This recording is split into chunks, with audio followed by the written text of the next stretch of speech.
दिल्ली और आसपास बीती रात जोरदार बारिश के साथ एक बार फिर मौसम बदल गया है। दिल्ली और आसपास मौसम ने करवट ली है। बारिश से दिल्ली एनसीआर में कई जगह जलभराव देखने को मिल रहा है। बीती रात हुई तेज बरसात से कई इलाकों में हाल बेहाल है। बारिश के बाद जलभराव से ट्रैफिक पर असर पड़ा है। तस्वीरें दिल्ली में पानी से उसी परेशानी की जिसका सामना दिल्ली वाले बीती रात से कर रहे हैं। आईटीओ हो, धौलाकुआं हो या फिर द्वारका, तस्वीरें अलग अलग इलाकों की हैं, लेकिन कहानी एक सी ही है, परेशानी एक सी ही है। उसी तरह दिल्ली कैंट हो या एयरपोर्ट अंडरपास, पानी बरसा, भर गया और फिर उनमें गाड़ियां फंस गई। तेज बारिश के साथ साथ तेज हवाएं भी चली, जिसके चलते अकबर रोड की तरह कई जगह पेड़ भी उखड़ गए। तो बीती रात थोड़ी देर तक हुई बारिश के बाद दिल्ली का आईटीओ इलाका पानी पानी दिखाई दिया। सड़कों पर पानी का कब्जा दिखा और लोग इस बीच हैरान और परेशान दिखाई दिए।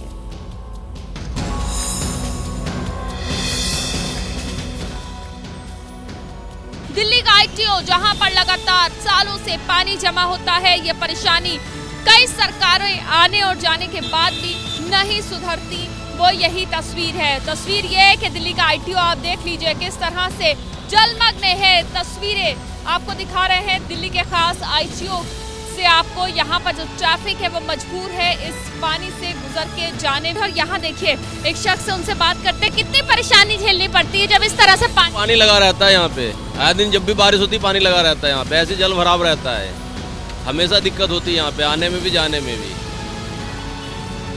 इसी तरह से दिक्कत होती है लोगों को और जाहिर है लोग सालों से ये परेशानी झेल रहे हैं, तो उनका साफ तौर से कहना है कि समस्या दूर नहीं हो रही है और कुछ यही तस्वीर देखने के लिए मिल रही है। और जाहिर है कि जो ट्रैफिक है वो भी बढ़ जाता है जब इस तरह से जल जमाव होता है बारिश के बाद। तो अब आपको दिखाते हैं तस्वीरें दिल्ली कैंट की, जहां पर किस तरह से बारिश के बाद यहां हालात हो गए हैं। उनकी ताज़ा अपडेट आपको दे देते हैं। दिल्ली कैंट में भी पानी भर गया है, हालात बेहद खराब हो गए हैं।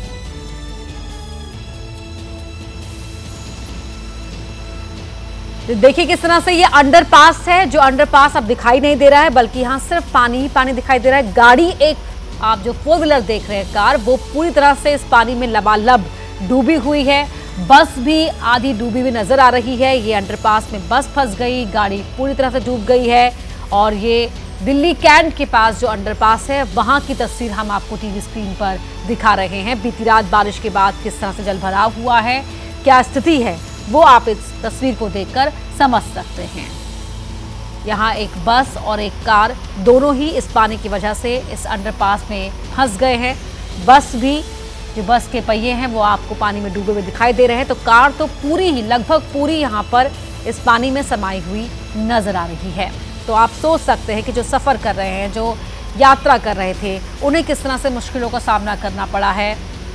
यहाँ इस बारिश के बाद, इस तूफान के बाद जगह जगह पानी इकट्ठा हो गया है, पानी भर गया है। उसके बाद ऐसी तस्वीरें दिल्ली के अलग अलग हिस्सों में देखने को मिल रही हैं, जहां पर कहीं तो गाड़ियां स्लो हो गई हैं, गाड़ियों की रफ्तार पर असर है, तो कहीं गाड़ियां इस तरह से पानी में डूबी हुई दिखाई दे रही हैं।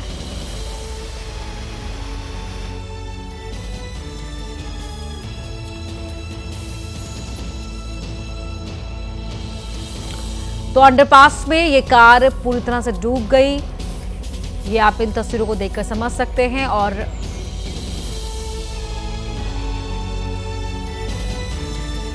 दिल्ली के रिंग रोड पर भी बारिश के बाद हालात खराब दिखे। रिंग रोड के बगल से गुजर रही सर्विस लेन पानी में डूबी दिखाई दी, जिससे गुजरने वाले लोगों को खासी मुश्किलों का सामना करना पड़ा है। बारिश के बाद दिल्ली के मौसम ने करवट ली है। मौसम ठंडा हो गया है, बेहतर हो गया है, गर्मी से कुछ लोगों को राहत भी मिल गई है, लेकिन सड़कों पर राहत मिलती हुई नहीं दिख रही है। वजह यह है कि कई जगह ऐसी हैं दिल्ली में जहां पर सड़क पर या फिर सड़क किनारे जो रास्ते जाते हैं वहां पर इस तरह से पानी जमा है। गनीमत यह है कि आज रविवार का दिन है, तो शायद लोगों को दफ्तर नहीं आना हो तो उनको इतनी परेशानी ना हो, लेकिन जब वीकडेज होते हैं इस तरह से पानी जमा हो जाता है, जिसके बाद लोगों को परेशानी का काफ़ी सामना करना पड़ता है। लेकिन फिलहाल सवाल यही है कि अभी तो मानसून आया भी नहीं है और उससे पहले अगर समीक्षा बैठकें हो रही है, दिल्ली के सूरत हाल को बयान करने की बात हो रही है, बेहतर करने की बात हो रही है, तो इस तरह की तस्वीरों से सबक लेना चाहिए। ताकि आगे जब भी दिल्ली में बारिश हो तो जो ये सूरत हाल बनता है दिल्ली का, ये ना बने और लोगों को परेशानी ना हो। तस्वीरें हम आपको दिल्ली के अलग अलग लोकेशंस की दिखा रहे हैं, फिर चाहे वो सेंट्रल दिल्ली का हिस्सा हो या नॉर्थ दिल्ली का। ऐसी तस्वीर दिल्ली एयरपोर्ट अंडरपास की भी आई है। यहाँ पर भी आप देख सकते हैं जो अंडरपास है किस तरह से वहाँ पर पानी भरा हुआ है, वो आपको उस तस्वीर को देखकर समझ आ जाएगा। गाड़ियाँ वहाँ से जिन्होंने भी लोगों ने आगे निकालने की कोशिश की वो बीच में ही फंस गए। ये आप ट्रैक्टर चालक को देख रहे हैं, तो वहीं जो कार ड्राइवर है वो भी आपको यहाँ पर दिखाई दे रहा होगा गाड़ी में फंसा हुआ। और ये देखिए, ये एक और अंडरपास की तस्वीर जहां का गाड़ी लगभग पूरी तरह से डूब गई, बस भी रुक गई है क्योंकि पानी इतना ज़्यादा भरा हुआ है।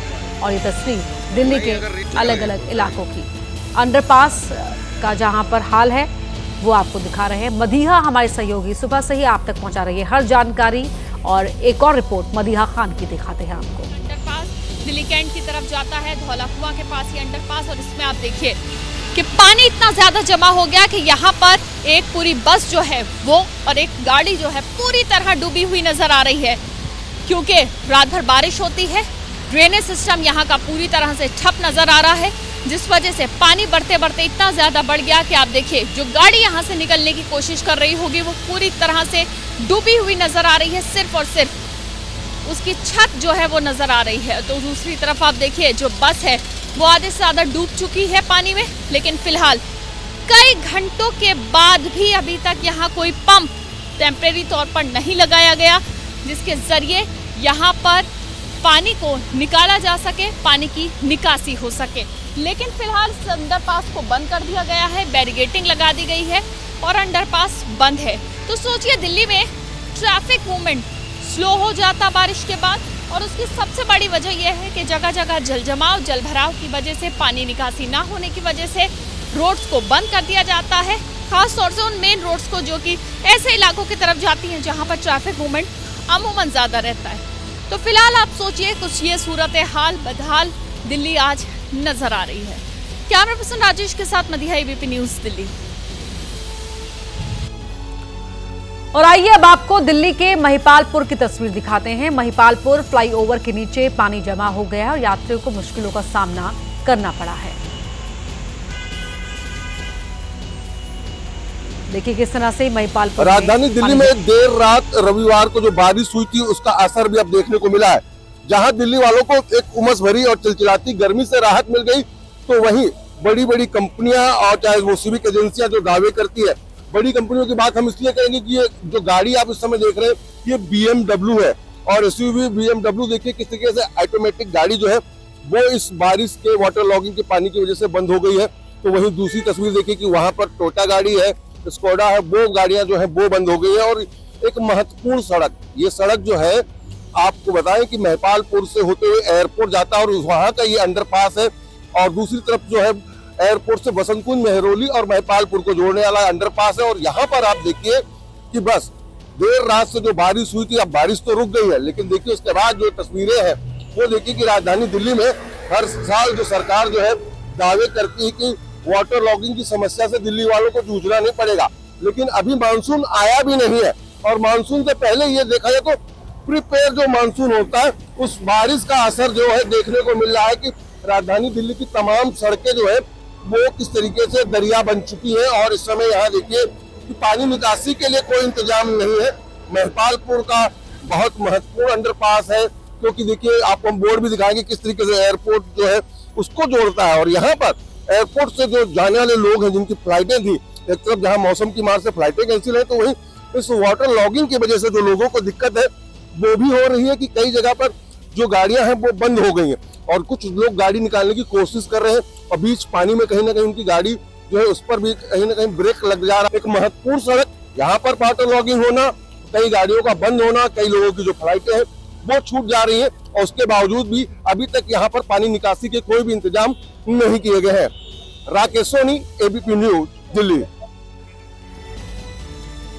तो बीती रात को कई जगहों पर मौसम ने करवट ली। देश के कई हिस्सों में जोरदार बारिश से मौसम बदल गया। दिल्ली से लेकर मुंबई तक तेज बरसात से लोगों को गर्मी से राहत मिली। बीती रात मौसम ने करवट ली तो देश के कई हिस्सों में बारिश हुई। मायानगरी मुंबई तेज बारिश की वजह से पानी पानी नजर आई, तो दिल्ली में भी तेज बारिश की वजह से कई इलाकों में पानी भरा दिखाई दिया। हरियाणा के झज्जर में भी बारिश की वजह से कई इलाके पानी में डूबे दिखे। लगातार होती बारिश की वजह से लोगों को गर्मी से राहत तो मिली, लेकिन जल भराव कई जगह पर लोगों के लिए आफत का सबब बना दिखाई दिया। मुंबई में शनिवार शाम से ही तेज बारिश का दौर शुरू हो गया, जो अभी तक जारी है। कई इलाकों में तेज बारिश की वजह से ट्रैफिक की रफ्तार थमी दिखाई दी, तो लोग बारिश से बचने की कोशिश करते नजर आए। वहीं बीती रात दिल्ली में हुई तेज बारिश की वजह से हालात खराब होते दिखे। ITO इलाके में कुछ ही देर की बारिश के बाद जल भराव हो गया और गाड़ियां सड़क पर इकट्ठा हुए पानी के बीच दौड़ती दिखी। दिल्ली के मिंटो रोड पर भी हालात खराब दिखे। कुछ देर की बारिश के बाद पूरा इलाका ही पानी पानी दिखाई दिया। कई जगह सड़कों पर पानी भर गया। पानी में गाड़ियों के फंसने की वजह से क्रेन को भी मौके पर बुलाया गया। मौसम की करवट से कई जगह हड़कंप मचा दिखा। शिमला और रामपुर के आसपास जोरदार बारिश के साथ ओले गिरे, तो रुद्रप्रयाग में बारिश के बाद सड़क पर सैलाब बहता दिखाई दिया, जिसमें सड़क पर खड़ी कई गाड़ियां बहती हुई नजर आई। शिमला में मौसम की करवट से हड़कंप मच गया। तेज बारिश के साथ ओले गिरने से हालात अस्त व्यस्त हो गए। ओले गिरने के बाद पूरे इलाके पर सफेद चादर बिछी हुई दिखाई दी। सबसे ज्यादा असर रामपुर इलाके के श्राई कोटी माता के आसपास देखने को मिला, जहां पर बेमौसम बारिश और ओले गिरने की वजह से सेब की फसल को काफी नुकसान पहुंचा है। उत्तराखंड के रुद्रप्रयाग में भी भारी बारिश की वजह से अफरा तफरी मच गई, जहां पर पहाड़ से उतरे पानी से सड़क पर सैलाब उमड़ता दिखाई दिया।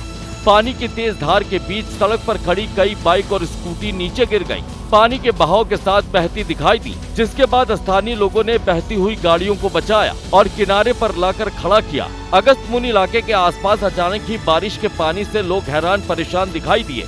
अमृतसर में भी मौसम की करवट से हालात अस्त व्यस्त दिखे। स्वर्ण मंदिर में खराब मौसम के बीच श्रद्धालुओं ने अरदास की। इस दौरान स्वर्ण मंदिर परिसर में कई जगह पानी भर गया, जिसे श्रद्धालु झाड़ू की मदद से हटाते दिखे। दिल्ली मुंबई सहित कई जगहों पर बारिश हो रही है, तो राजस्थान में धूल भरी आंधी ने तबाही मचा दी है। यहाँ कल रात से ही धूल भरी आंधी चल रही है। आप टीवी स्क्रीन पर देख सकते हैं किस तरह से कुछ भी नजर नहीं आ रहा है, सिर्फ धूल ही धूल यहाँ दिखाई दे रही है। और कल रात से ही ये धूल भरी आंधी चल रही है। धूल भरी आंधी ने लोगों के जीवन पर गहरा असर डाला है, जीवन अस्त व्यस्त कर रख दिया है। राजस्थान के जैसलमेर की तस्वीरें आपके टीवी स्क्रीन पर, जहां पर आपको कुछ भी नजर नहीं आ रहा होगा स्क्रीन पर देखकर, क्योंकि यहाँ लोगों को भी कुछ दिख नहीं रहा है, क्योंकि सिर्फ धूल ही धूल हर तरफ दिखाई दे रही है।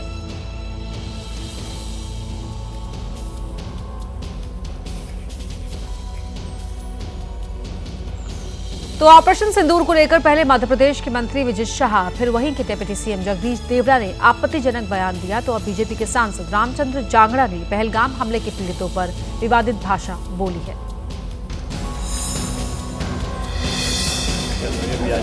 हरियाणा से राज्यसभा सांसद रामचंद्र जांगड़ा अहिल्याबाई होलकर स्मृति दिवस पर आयोजित कार्यक्रम में बोल रहे थे, लेकिन बोलते बोलते पहलगाम हमले की पीड़ित महिलाओं का ही अपमान कर गए। अगर उन्होंने अहिल्याबाई का इतिहास पढ़ा होता तो उनके सामने उनके पति को कोई निरपराध इस तरह से गोली नहीं मार सकता था, चाहे वो भी शहीद हो जाए।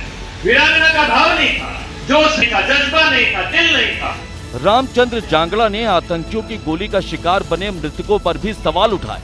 बयान पर बवाल बढ़ा तो सफाई देने सामने आए, लेकिन इस बार अग्निवीर योजना का हवाला देते हुए नया विवाद खड़ा कर गए। अत्याचारी थे, उनके दिल में दया थोड़ी थी, कितने हाथ जोड़ ले उनको छोड़ना थोड़ा था। यही तो अग्निवीर योजना प्रधानमंत्री जी ने चलाई थी।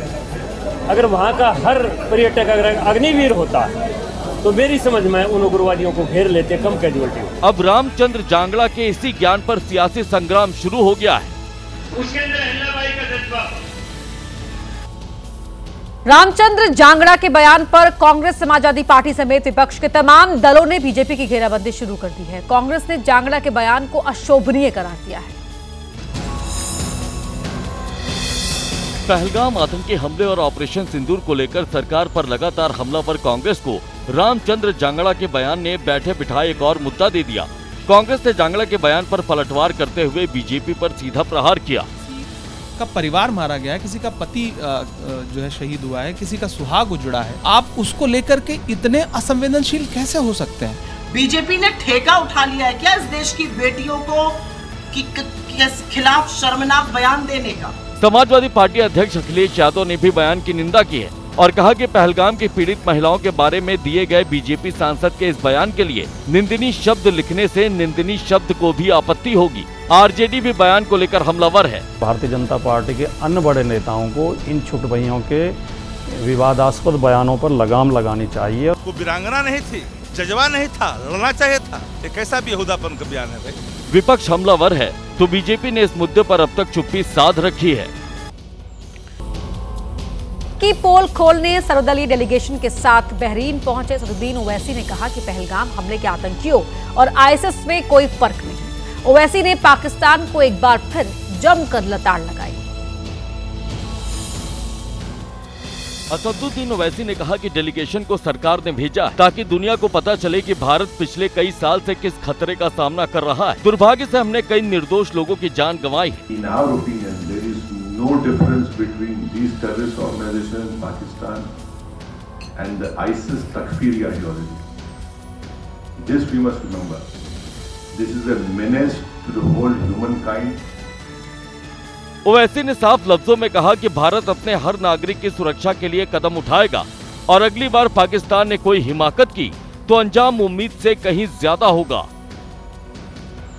Our government has taken all the steps to protect the life and limb of every Indian, and this government has made very clear. Next time you take up this misadventure, it will be beyond what they are expecting.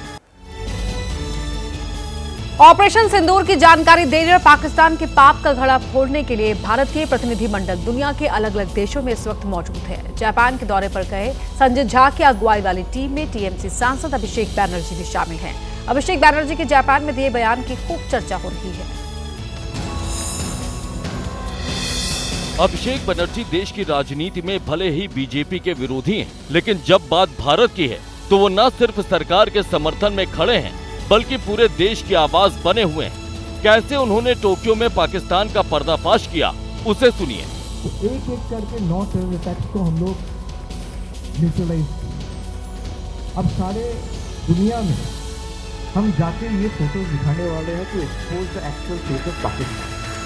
Sanjay Jha की team में कांग्रेस से सलमान खुर्शीद भी शामिल हैं। पूर्व केंद्रीय मंत्री सलमान खुर्शीद ने जापान से पाकिस्तान को बेनकाब किया। वो जो अलग अलग जो विचारधाराएं थी, उस विचारधारा को आज भी वो लेकर अपना राह पर लागते हैं। टीम के लीडर संजय झा ने भी पाकिस्तान पर आरोपों की झड़ी लगा दी और कहा कि पाकिस्तान आतंकवादियों को पनाह देता है। वहाँ की सरकार ही और आर्मी ही इन्वॉल्व है इस सारे काम को करने के लिए। बॉर्डर सिक्योरिटी फोर्स यानी बीएसएफ की ये सारी कवायद इसीलिए ताकि पाकिस्तान के किसी भी नापाक हिमाकत का माकूल जवाब दिया जा सके। 48 डिग्री तापमान में तपती रेत के बीच हमारे जवान राजस्थान के जैसलमेर में पूरी तरह अलर्ट है। सीमा पार होने वाली हर हरकत पर नजर रखे हुए हैं। हथियारों से लैस जवान पाकिस्तान की हर करतूत का जवाब देने के लिए मुस्तैद है। मोर्टार टीम भी तैनात है तो कंधे पर रॉकेट लॉन्चर लेकर तैनात जवान पाकिस्तान को मुंहतोड़ जवाब देने के लिए तैयार है। सीज फायर के बावजूद बीएसएफ के जवानों की मुस्तैदी गवाही दे रही है कि हिंद की सरहद सुरक्षित हाथों में, जहां से पाकिस्तान की ओर से की गई किसी भी हिमाकत का मुंहतोड़ जवाब दिया जा सकता। 24 घंटे बॉर्डर पर पेट्रोलिंग जारी। पहली गोली चलने के बाद उसके बाद हमें पता है कि हमने क्या जवाब देना है और इतना ठोस जवाब दिया जाएगा जो जवाब उनको अभी मिला है, जो जवाब हम उनको जम्मू इलाके में मिला है। उनकी कई चौकियां बर्बाद हुई है, तो ऐसा दुस्साहस अगर करेंगे तो फिर वो चौकियां जरूर उनकी बर्बाद होगी। उनका एरिया पूरा हम अच्छी तरह से जवाब देने के लिए तैयार। देश के एक और गद्दार को गुजरात के अहमदाबाद से गिरफ्तार किया गया। सहदेव सिंह गोहिल नाम का यह गद्दार भी पाकिस्तान को देश के बारे में अहम जानकारी दे रहा था। एटीएस की पूछताछ में इसने कई अहम राज उगले हैं। देश से गद्दारी और पाकिस्तान से यारी करने वालों के फहरिस्त में एक और नाम जुड़ गया है। ये नाम है सहदेव सिंह गोहिल का, जिसे गुजरात एटीएस ने गिरफ्तार कर अहमदाबाद की अदालत में पेश किया और अदालत ने इसके 11 दिन के रिमांड मंजूर कर ली। सहदेव सिंह गोहिल बतौर मल्टीपर्पज हेल्थ वर्कर काम कर रहा था। कच्छ के दयापर में कॉन्ट्रैक्ट कर्मचारी के तौर पर ये तैनात था। इसने पाकिस्तान को बीएसएफ और नेवी से जुड़ी जानकारी साझा की थी। एटीएस ने गोहिल को हिरासत में ले लिया, जहां पूछताछ में इसने कई अहम खुलासे किए। गोहिल ने बताया कि वो अदिति भारद्वाज नाम की महिला के संपर्क में था। साल 2023 में व्हाट्सएप के जरिए ये उसके साथ संपर्क में आया था। इसी महिला ने उसे बीएसएफ और नेवी की गतिविधि की तस्वीर मांगी थी। गोहिल व्हाट्सएप के जरिए उसे फोटो भेज रहा था। 2025 में इसने अपने आधार कार्ड पर सिम भी लिया था। इसी सिम की मदद से ये खुफिया जानकारी साझा कर रहा था। किसी शख्स ने गोहिल को 40,000 रुपए भी दिए थे। वहीं महिला के फोन की एफएसएल जांच में अहम खुलासा हुआ। महिला के फोन की लोकेशन पाकिस्तान में मिली।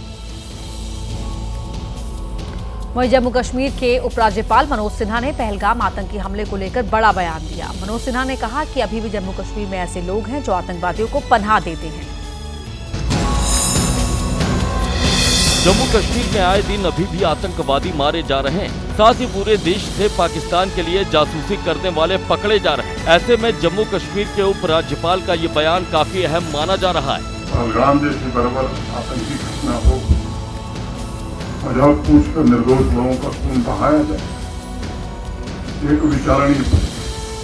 एक बात तो स्पष्ट है कि आतंकी मुल्क पाकिस्तान को लंबे समय से दी रहा है और हमारे यहाँ भी कुछ गिने चुने ऐसे लोग हैं जो डायरेक्टली या इनडायरेक्टली ऐसे तत्वों की मदद करते हैं। मनोज सिन्हा ने जम्मू कश्मीर के सियासी दलों को समाज में विभाजनकारी बयान देने से बचने की नसीहत भी दी। और खास तौर से जो लोग जिम्मेदार पदों पर या पदों पर रहे हैं, उनसे तो ये उम्मीद की जाती है कि वो मर्यादा का पालन करेंगे, एक भारत श्रेष्ठ भारत की स्पिरिट को प्रमोट करने में मदद करेंगे। दिल्ली में आज एनडीए शासित राज्यों के मुख्यमंत्रियों और उप मुख्यमंत्रियों की बैठक होगी, जिसकी अध्यक्षता पीएम नरेंद्र मोदी करेंगे। नीति आयोग की बैठक के एक दिन बाद आज फिर पीएम मोदी मुख्यमंत्रियों के साथ बैठक करेंगे। हालांकि इस बैठक में सिर्फ एनडीए शासित राज्यों के मुख्यमंत्री और उप मुख्यमंत्री मौजूद रहेंगे। बैठक में पीएम मोदी, केंद्रीय रक्षा मंत्री राजनाथ सिंह, अमित शाह और बीजेपी अध्यक्ष जेपी नड्डा भी मौजूद रहेंगे। बैठक में ऑपरेशन सिंदूर, जातिगत जनगणना जैसे मुद्दे चर्चा के एजेंडा में होंगे। साथ ही मोदी सरकार के तीसरे कार्यकाल के 1 साल पूरा होने पर उसकी उपलब्धि पर भी चर्चा होगी। इस बैठक में एनडीए शासित राज्यों में सुशासन के मुद्दे पर भी ध्यान केंद्रित किया जाएगा। बीजेपी नेता विजय सहस्त्रबुद्धे के मुताबिक ऑपरेशन सिंदूर की सफलता के लिए सशस्त्र बलों और प्रधानमंत्री मोदी को बधाई देने के लिए एक प्रस्ताव पारित किया जाएगा। अगली जनगणना में जातिगत गणना कराने के केंद्र सरकार के फैसले की सराहना की जाएगी। बैठक में सभी सीएम अपने राज्य के विकास योजनाओं पर प्रेजेंटेशन देंगे। साथ ही अंतर्राष्ट्रीय योग दिवस के 1 दशक पूरा होने की तैयारियों पर भी चर्चा की जाएगी। वहीं नीति आयोग के सीईओ का बयान सामने आया है। बड़ी खबर आपको बता रहे हैं कि भारत दुनिया की चौथी बड़ी अर्थव्यवस्था बन गया है। भारत ने जापान को पीछे छोड़ा है। भारत $4 ट्रिलियन अर्थव्यवस्था वाला देश बन गया है। ये कहना है नीति आयोग का कि अब दुनिया की सबसे बड़ी अर्थव्यवस्था, चौथी अर्थव्यवस्था भारत बन चुका है। $4 ट्रिलियन अर्थव्यवस्था वाला देश भारत बन गया है। भारत ने जापान को पीछे छोड़ते हुए ये पोजीशन हासिल की है। प्रधानमंत्री नरेंद्र मोदी आज सुबह 11 बजे मन की बात देश से साझा करेंगे। ऑपरेशन सिंदूर की कामयाबी के बाद पहली बार पीएम नरेंद्र मोदी देश से मन की बात करेंगे। आज महीने का आखिरी रविवार है और हर महीने के आखिरी रविवार को पीएम नरेंद्र मोदी देश से मन की बात साझा करते हैं। आज मन की बात का 122वां एपिसोड प्रसारित किया जाएगा। इसके पहले 27 अप्रैल को मन की बात में पीएम मोदी ने कहा था कि 22 अप्रैल को पहलगाम में हुई आतंकी वारदात ने देश के हर नागरिक को दुख पहुँचाया है। पीड़ित परिवारों के प्रति हर भारतीय के मन में गहरी संवेदना है। उन्होंने देश को भरोसा दिलाया था कि पीड़ित परिवारों को न्याय मिलेगा, न्याय जरूर मिलकर रहेगा।